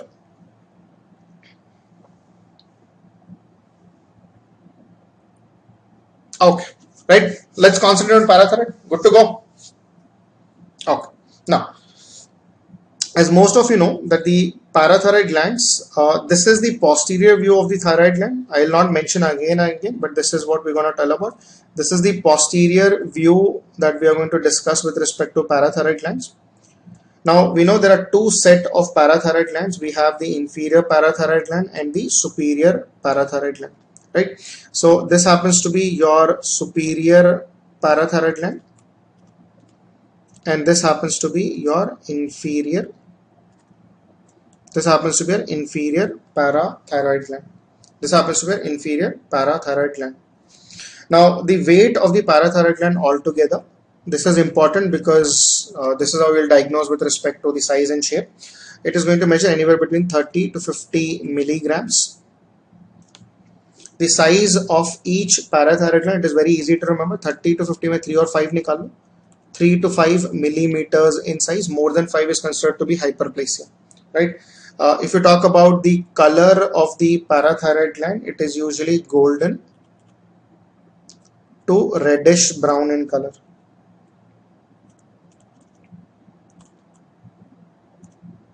It is golden to reddish brown in color, right? It is golden to reddish brown in color. The blood supply to the parathyroid glands. Now, this is your inferior thyroid artery and this is your superior thyroid artery. I told you the inferior thyroid artery is going to supply to the parathyroid glands. 80% of the patients are going to receive the blood from the inferior thyroid artery and around 20% of the patients are going to receive from the superior thyroid artery. And they're going to receive from the superior thyroid artery. Parathyroid glands are basically, if I talk about in context of it, the superior parathyroid glands,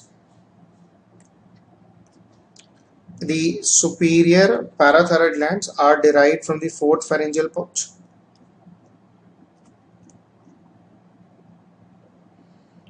Whereas the inferior parathyroid are developed from the third pharyngeal pouch.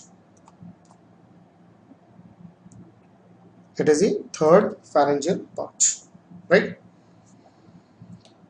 So superior parathyroid glands are derived from fourth, whereas the inferior parathyroid glands are derived from the Third. Better wait for all four together.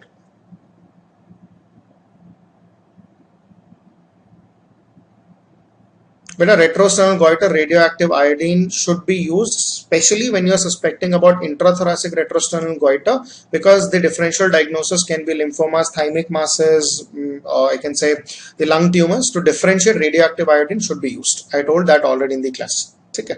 Now coming back to this. Now, with respect to the parathyroid hormone, few important things. The parathyroid hormone is having 84 amino acids. It is going to have 84 amino acids. It is non-pituitary dependent. It is non-pituitary dependent. The T half for the parathyroid hormone is 4 minutes. Few exercises between 3 to 5 minutes. Right? So T half is going to be 4 minutes. The T half is going to be 4 minutes. Right?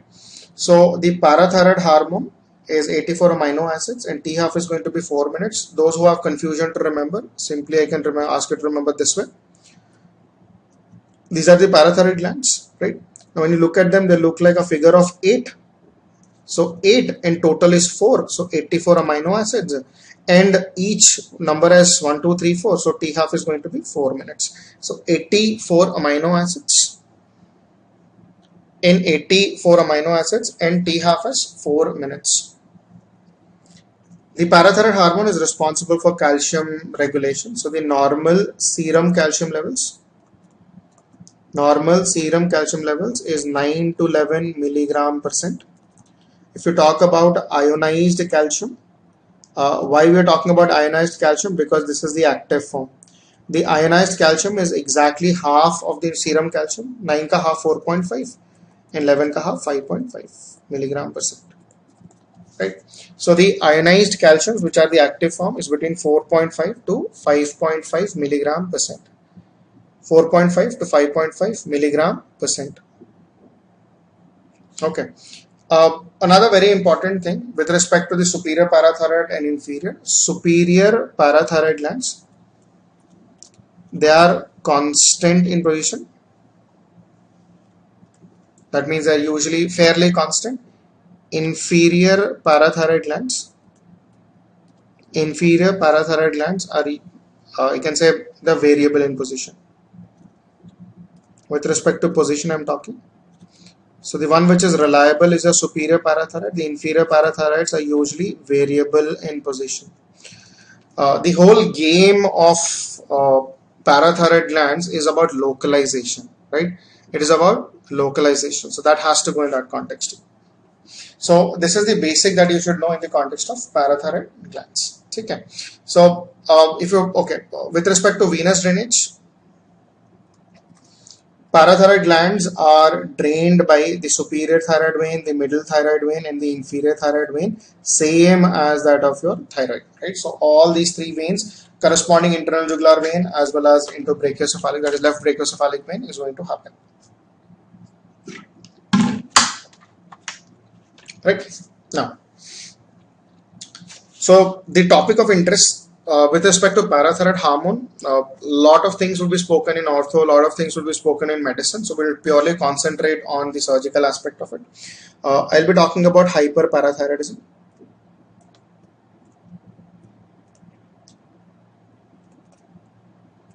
I'll be talking about hyperparathyroidism, right? This was HPTH, hyperparathyroidism.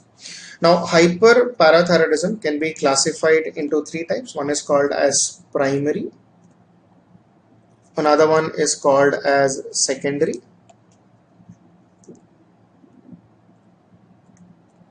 Another one is referred to as tertiary.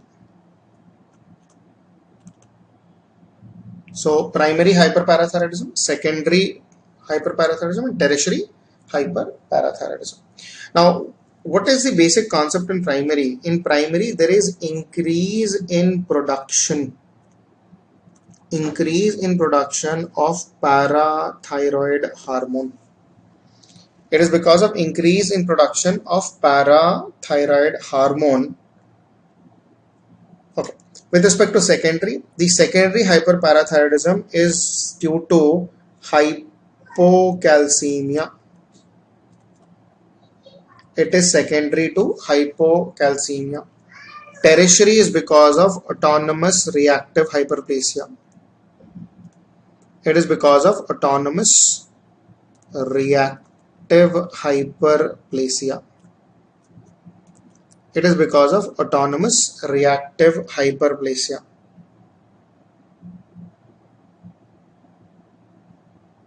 It is autonomous reactive hyperplasia. Now, to understand this, a quick cycle that I would like to talk about. Let's say this happens to be the bone, right? And let's take this as the systemic circulation. I told before also the calcium which is present inside the bone with the help of parathyroid hormone. So the parathyroid hormone is going to bring the calcium. It is going to bring the calcium from the bone into the systemic circulation, right? So parathyroid hormone ka kaam hi hai to bring the calcium from the bone into systemic circulation. When I say primary hyperparathyroidism, there is increase in production of parathyroid hormone due to multiple reasons which we will discuss. So it will take the calcium from the bone and bring to circulation. On the other hand, if you have secondary hyperparathyroidism because of chronic hypocalcemia, that means the serum calcium levels are less. As the circulating calcium is less, obviously the demand will increase. So in order to compensate the demand, the parathyroid hormone will increase, right? So this is in relation to less calcium. It is because of less calcium. Autonomous reactive hyperplasia. That means there will be autonomic hyperplasia of the parathyroid gland. Autonomic. What is the difference between hyperthyroid? Second. But all these questions, no, it's better that it's a easier way. You post it on the Facebook group. I will address all the questions at once and then I'll post it back there, right? The small questions, I don't think it is worth, because we've been wasting a lot of time only to address these queries, right? I'm not saying the queries are bad, it's just disturbing, so we'll try to address it later. Okay. Now, autonomous reactive hyperplasia is due to reasons that we are going to discuss about. There is hyperplasia of the parathyroid gland, so obviously the hormone production will increase, right? Now, if you talk about the causes, we talk about the causes of primary hyperparathyroidism, secondary hyperparathyroidism, and tertiary hyperparathyroidism. So the causes of primary hyperparathyroidism is because of parathyroid hyperplasia, parathyroid adenoma, parathyroid adenoma, parathyroid carcinoma. Parathyroid carcinoma, parathyroid adenoma, parathyroid hyperplasia, and parathyroid carcinoma. Secondary hyperparathyroidism is because of chronic hypocalcemia, which is usually seen in chronic renal failure. Chronic renal failure, malabsorption of vitamin D, malabsorption of vitamin D. Now, this vitamin D is responsible for absorption of calcium from the gut. It is very important in that context. Now, in kidneys, the last step of activation of the vitamin D, that it converts into 1,2,5, that is dihydroxycalciferol, that is going to be formed in kidneys. If the kidneys are damaged, the vitamin D will not be converted into an active form, so it will not be utilized in the body. So hence, it is going to cause secondary hyperparathyroidism. So calcium would be less. Tertiary is because of, or it is usually secondary to renal transplantation. So in renal transplantation, the new kidney will not be able to process or will not be able to retain calcium or will not be able to convert the vitamin D. So it has not been able to retain the calcium. and it will not be able to activate vitamin D. So because of this, because the new kidney which is given will not be able to retain the calcium and activate the vitamin D, so the calcium levels in these patients, the serum calcium is going to go down, which is going to result in hyperplasia of the parathyroid glands, hence resulting in tertiary hyperparathyroidism, hence results in tertiary hyperparathyroidism, right? So of all these three conditions that I have spoken about, that is primary, secondary and tertiary, the primary is of most important to us because this is of surgical nature. Chronic hypocalcemia, that is renal failure, malabsorption, medicine people will deal. Post renal transplantation will address the symptoms. Secondary में patient already has chronic hypocalcemia because of chronic renal failure or malabsorption of vitamin D, right? Okay. Now moving down, we'll talk about exclusively about primary hyperparathyroidism.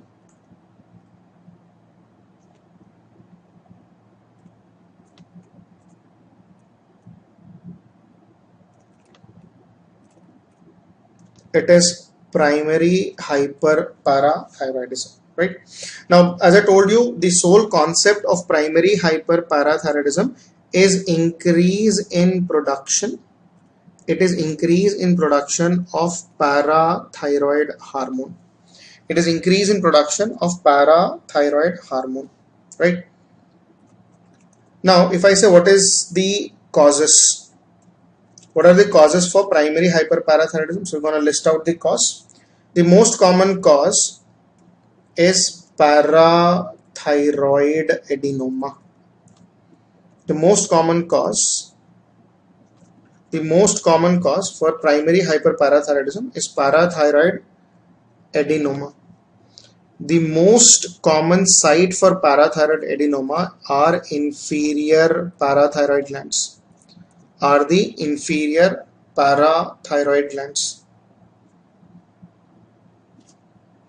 Okay. Now, with respect to parathyroid adenoma exclusively, if you talk about what are the causes for parathyroid adenoma, one is sporadic, that is anybody from general population can have. Those associated with MEN syndrome, specifically MEN1. Another one is hyperparathyroid jaw tumor syndrome. Hyperparathyroid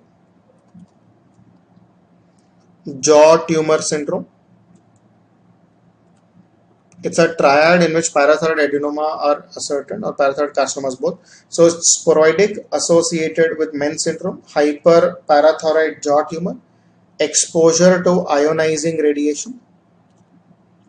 Examples of ionizing radiation to neck I have already explained in thyroid gland, so same risk factors are validated. And lithium. In fact, a lot of patients who have bipolar disorder, right? A lot of patients who have bipolar disorders where lithium is a drug of choice, and chronic consumption of lithium can result in parathyroid adenomas. Okay. So these are the causes that we have for parathyroid adenoma, which is sporadic, MEN1 syndrome, hyperparathyroid jaw tumor syndrome, ionizing radiation to neck, and lithium. Now, couple of words or important thing about hyperparathyroid jaw tumor syndrome. It is an autosomal dominant disorder. It is autosomal dominant disorder. This is an autosomal dominant disorder which is associated with a classical triad. In the triad, the number one is presence of multiple ossifying fibromas. Multiple ossifying fibromas, which are usually located off or in, I can say, maxilla and mandible.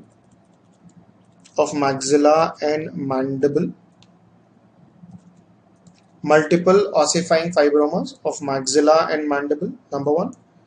Number two, it is associated with parathyroid. parathyroid adenoma as well as carcinoma, parathyroid adenoma as well as carcinoma, renal and uterine tumors.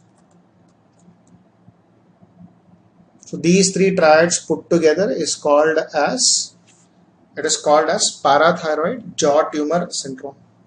This is referred to as the parathyroid jaw tumor syndromes.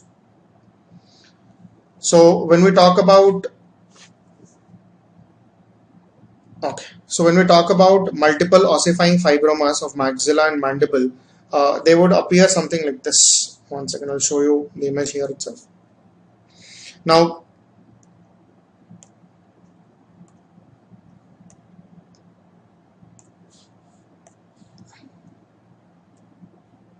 if you are able to see, this is the image where I would like to delineate right across. So you can see this part. This happens to be an ossifying fibroma. This happens to be an ossifying fibroma.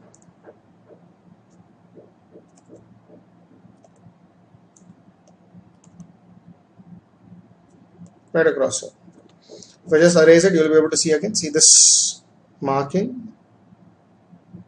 This happens to be the ossifying fibroma.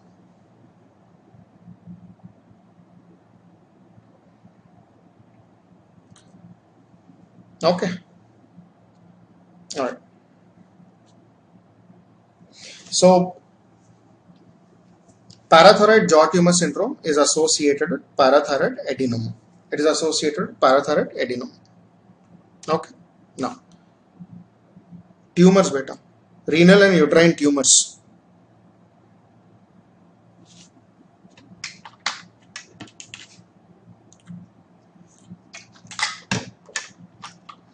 Okay. Chale. I'll talk about clinical features.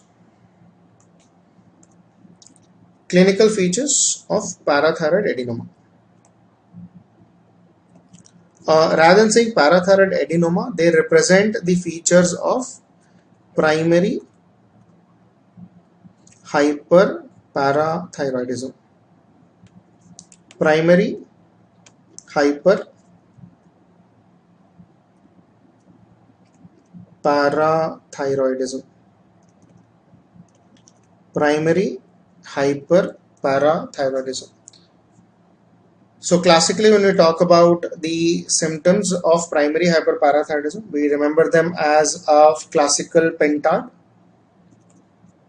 We have a clinical feature of a classical pentad. So pentad itself is saying 5 features, right? Pentad is going to have 5 clinical features. Number 1, kidney stones. Number 1, kidney stones. Number 2 is painful bones. Kidney stones, painful bones, abdominal groans. Kidney stones, painful bones, abdominal groans, psychic moans,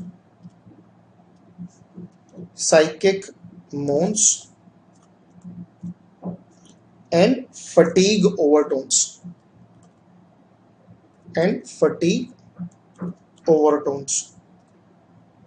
So the classical pentad,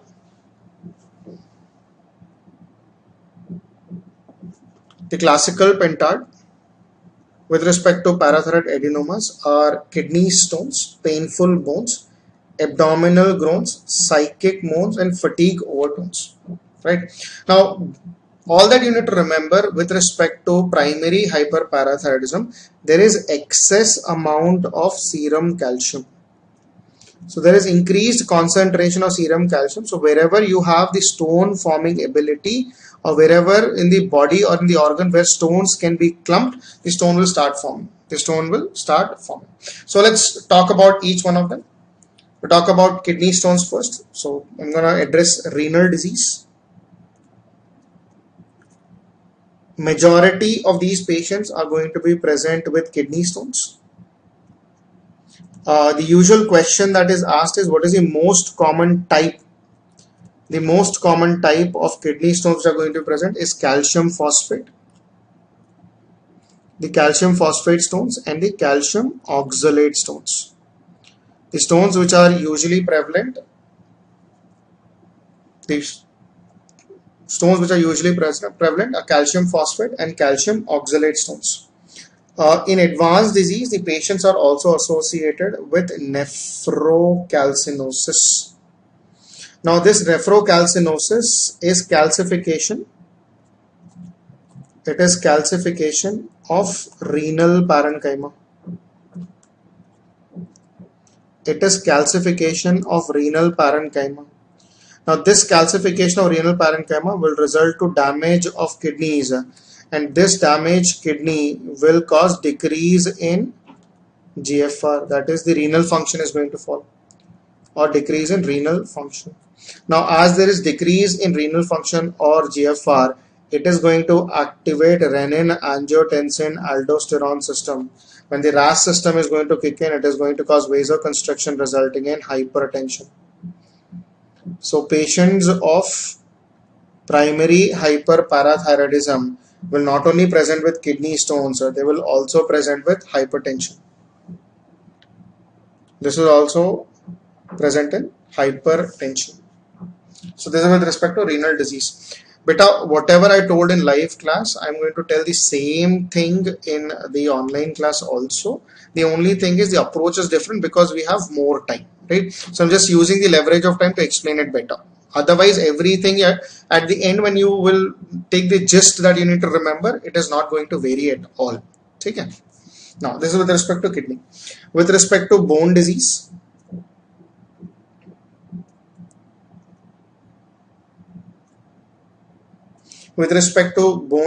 remember three things that are going to happen. Number one, there will be osteopenia because the calcium is taken away from the bone, which will going to cause thinning of the bone resulting in osteoporosis. It's going to result in osteoporosis and eventually land with osteitis. Eventually will land with osteitis fibrosa cystica. Eventually will land with osteitis fibrosa cystica. Osteitis fibrosa cystica. Now, osteitis fibrosa cystica, it is because of increased bone turnover time. It is because of increased bone turnover time, and the most pathognomic feature. The most pathognomic feature of osteitis fibrosa cystica, which is demonstrated on an X-ray hand. Anybody wants to comment? What is the most pathognomic feature? The most pathognomic feature is subperiosteal resorption. Subperiosteal resorption. Now, this subperiosteal resorption is usually seen, or I can say the most common site. The most common site is going to be on the radial aspect. On the radial aspect of the middle phalanx.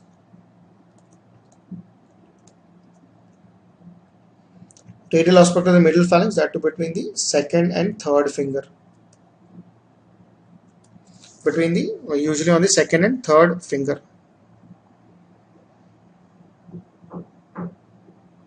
Beta ho gaya.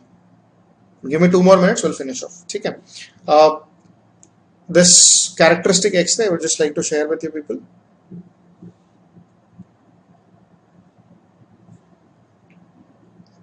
If you're able to see here.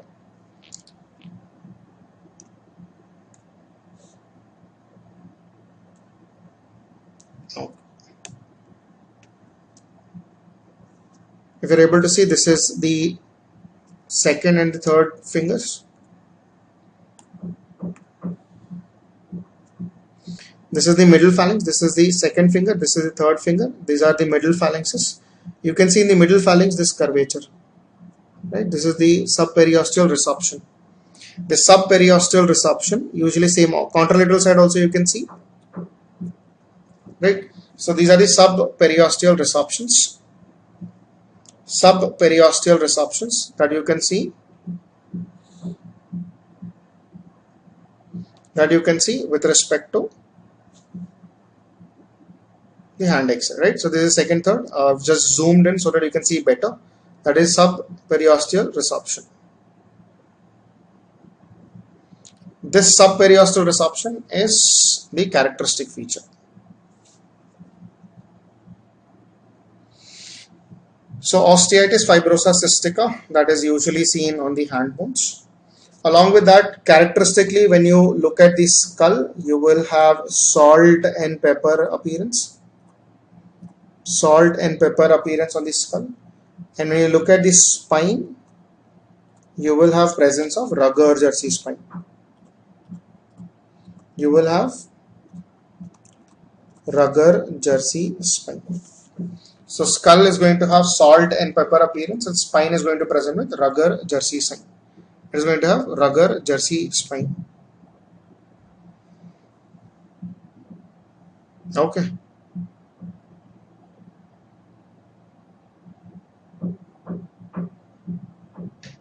Now, just show the couple of images again. For a comparative basis, this is an example of a normal skull. Right, this is an image of a normal skull. I want you to compare this with salt and pepper appearance, right? You can significantly see presence of salt and pepper appearance. It is significantly present, and as this has salt and pepper appearance. Okay.